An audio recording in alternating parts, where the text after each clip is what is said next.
Merci de nous rejoindre sur RTI 1. Bonjour à toutes et à tous. En Côte d'Ivoire, le Premier ministre Patrick Hachi sera aujourd'hui face à la presse nationale et internationale. Le chef du gouvernement ivoirien va donc se prononcer sur les points essentiels liés à la vie de la nation.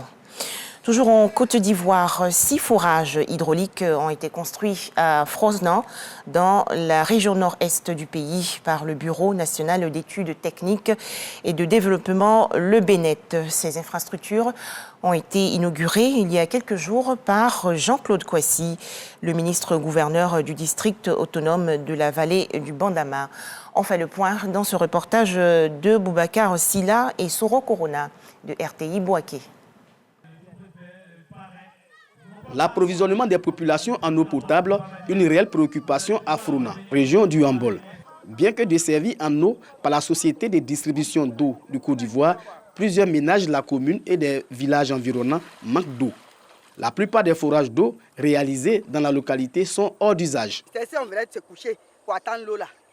Si tu n'es pas 1 heure, 2 heures là, 6 heures, 5 heures, 3 heures, 6 heures, 7 heures, 8 heures là, tu n'as pas à avoir l'eau. Un cri du cœur bien perçu par le directeur général du BNET, Bureau national d'études techniques et de développement.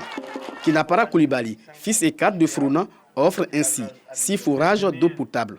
Ces ouvrages hydrauliques permettront de répondre aux besoins de consommation quotidienne des 32 000 habitants en eau potable. Grâce à ces forages, nos filles, nos femmes n'auront plus à se lever tôt le matin pour aller puiser encore plus loin de l'eau qui n'est pas toujours potable. Au nom des populations, le maire de Froznan exprime sa reconnaissance aux donateurs. J'invite tous les cadres de Froznan pour que nos populations puissent bénéficier de beaucoup de choses afin d'améliorer leurs conditions de vie. Présent à la cérémonie de remise des forages d'eau, Jean-Claude Kouassi, ministre-gouverneur du district autonome de la vallée du Bandama, engage le donateur à continuer ses actions pour le bien-être des populations. Soyons généreux, comme le président le demande, et nos parents seront reconnaissants et à travers leurs vœux et leurs bénédictions et leurs prières, le chemin ne pourra être que lumineux pour toutes, pour tous et pour chacune et pour chacun d'entre nous. Après les forages hydrauliques, le donateur compte pérenniser ses actions pour le développement et la consolidation du vivre ensemble à Froznan. Une nouvelle non gouvernementale en Côte d'Ivoire. Il s'agit de l'ONG islamique Limania. Son lancement officiel s'est tenu récemment à la grande mosquée d'Adjien dans la commune de Cocody. L'ONG Limania veut assister les orphelins et veuves et aussi contribuer à la construction des mosquées dans le pays. Au chapitre culture, l'exposition dans la commune du Plateau des œuvres d'art marquant les 35 ans de carrière du peintre ivoirien Augustin Cassi, à travers son concept d'art naïf rondement belle.